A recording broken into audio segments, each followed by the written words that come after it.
I'm Jackie and I work for Active Schools Shetland, and today I'm going to show you the M-Check, which is a method of checking that your bike is safe and fit for bikeability. The M-Check gets its name from the shape that it makes when you're checking the bike. Start down here at the wheel, up to the handlebars, down to the pedals, up to the seat and back down to the back wheel. The first check we're going to do is on the front tyre. Just going to make sure that the front tyre is in its housings nice and tight. Make sure it shouldn't be wobbling around. The next thing I'm going to do is check the tyre itself. We're just going to check the tread on the tyre and make sure that it's good all the way round. And then check the outside walls of the tyre to make sure that there are no splits or breaks in that tyre.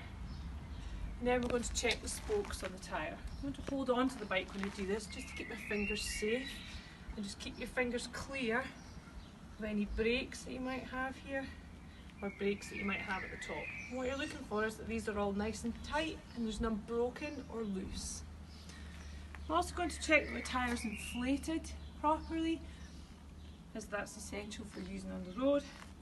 And then I'm going to move up and we're going to do the handlebars and the brakes.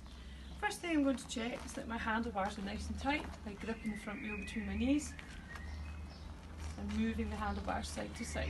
And what I'm checking for is to make sure that it's not loose and there's no excessive movement.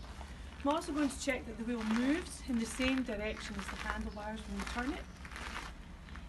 And now I'm going to check my brakes. As we move forward, just pull on the brake and make sure that it stops. I'm also going to explain how to check if you have brake calipers that go over the top. Check the bike. You just want to check that the blocks, which will be here and here, are not worn or missing completely. Last thing I'm going to check is that the handlebars are not risen above the minimum insertion line in here. I'm now going to move on to the pedals. I'm going to check that both pedals spin freely and that my crank is in place.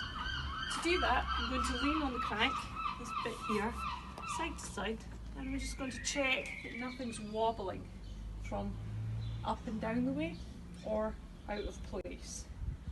I'm also going to check that my chain is moving freely by turning the pedals backwards and making sure it flows right. Now I'm going to move up to the seat.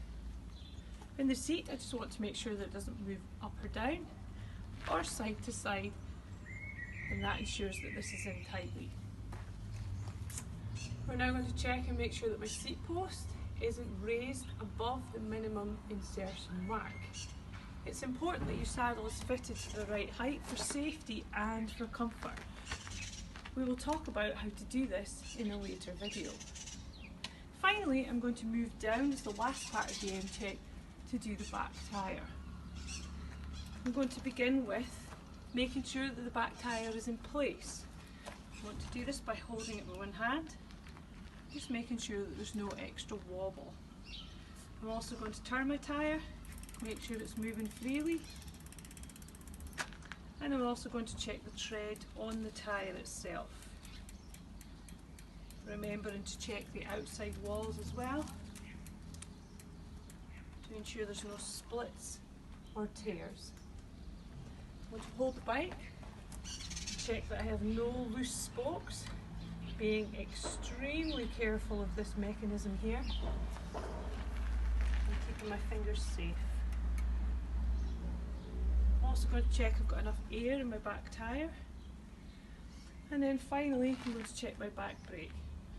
I'm just going to move the bike forward, pull the brake on and ensure it works.